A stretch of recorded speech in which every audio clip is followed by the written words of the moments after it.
Ya, halo teman-teman, selamat datang kembali di channel saya. Kali ini kita membahas beberapa soal yang berkaitan dengan jabatan fungsional dosen. Nah, kita mulai.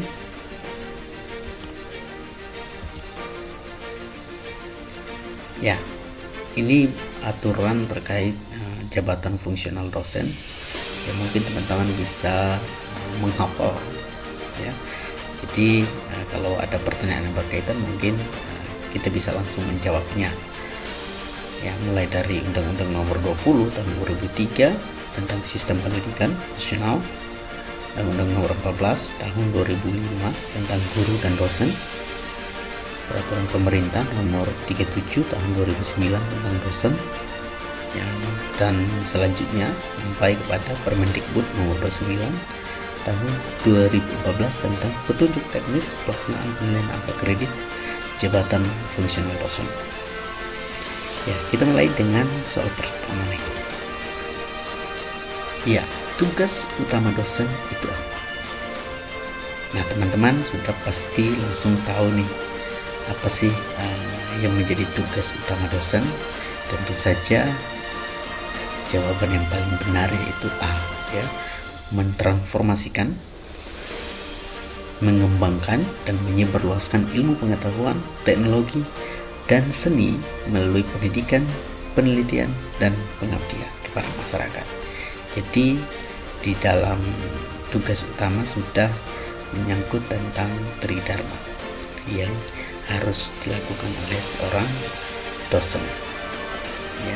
Jawaban yang benar pasti A.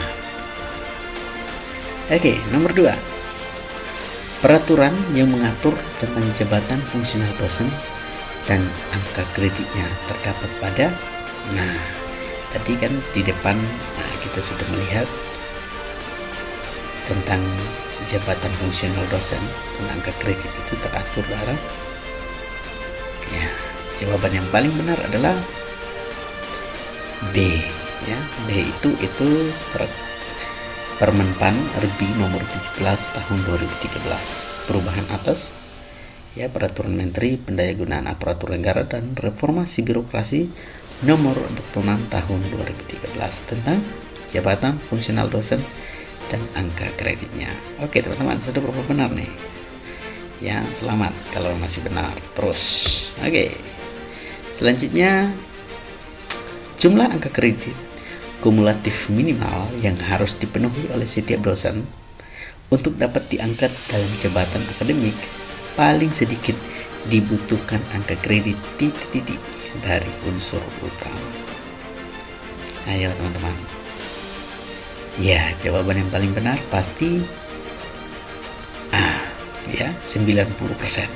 Hal ini berdasarkan dengan Permenpan RB nomor 17 tahun 2013 ya, nomor 13, nilai kumulatif minimal angka kredit. Oke, lanjut teman-teman. Berikut ini merupakan salah satu jabatan akademik dosen dari yang paling rendah sampai dengan yang paling tinggi, kecuali ya yang paling rendah pasti asisten ahli dan yang paling tinggi adalah profesor. Berarti yang jawaban yang paling kecuali yaitu rektor. Rektor itu bukan jabatan akademik dosen ya. Nah, jawabannya pasti E. Nah, soal selanjutnya ini terkait tridharma dosen yang merupakan tugas pokok, yaitu melaksanakan pendidikan, penelitian dan pengabdian kepada masyarakat. Yang bukan merupakan tugas pokok dosen dalam melaksanakan penelitian adalah, ayo teman-teman, jawaban yang paling benar pasti adalah, karena yang bukan berarti pasti A jawabannya. Melakukan kegiatan pengembangan diri untuk meningkatkan kompetensi itu bukan tugas pokok dalam penelitian, itu lebih kepada pengajaran ya. Iya, Oke, selanjutnya terkait kegiatan pengabdian dosen yang kepada masyarakat. Ya, kecuali di sini ya, karena kecuali berarti pasti menduduki jabatan pimpinan, karena dosen tidak berurusan dengan kegiatan pimpinan kalau berbicara tentang pengabdian. Ya, teman-teman, untuk soal-soal pengabdian,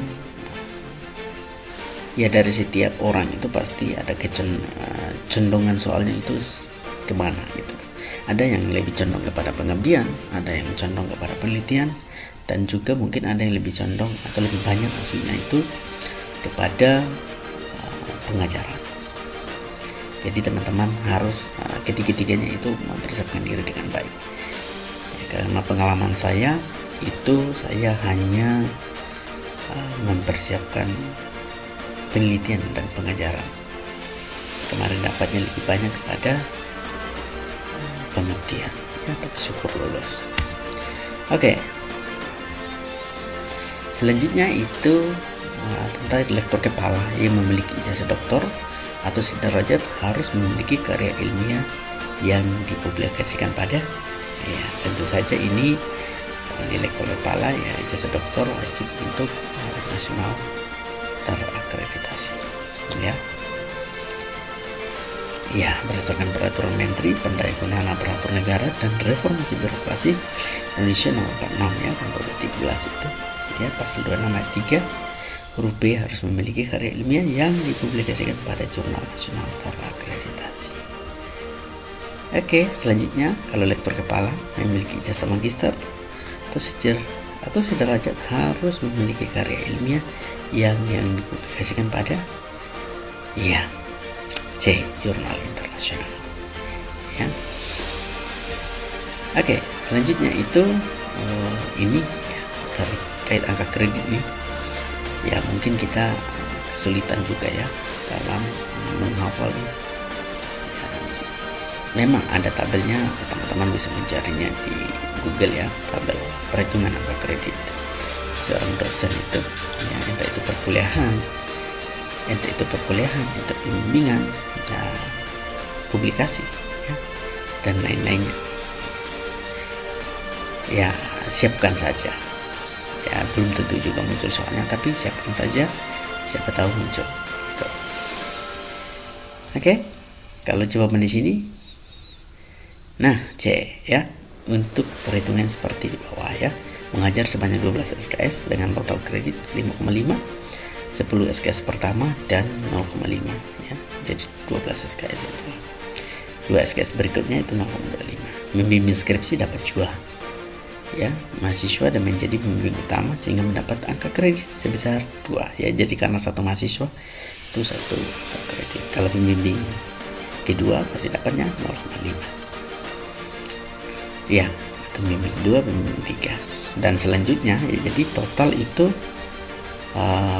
yang bisa didapatkan yaitu 5,5 tadi ya, 2 tambah 0,5, 2,5 itu 5 tambah 5, nah itu totalnya 38 gitu. Jadi perhitungan ini teman-teman. Oke, yang terakhir ya, dosen dapat dinaikkan jabatannya apabila memenuhi syarat sebagai berikut, kecuali. Nah, teman-teman pasti tahu nih. Silakan yang tahu jawabannya boleh memberikan komentar ya terkait jawaban teman-teman di kolom komentar. Oke. Ora et labora. Ya, berdoa dan bekerja. Ya, jangan hanya modal doa, tapi pastikan kita juga punya bagian, yaitu belajar, persiapkan diri dengan baik untuk berperang, teman-teman. Thank you.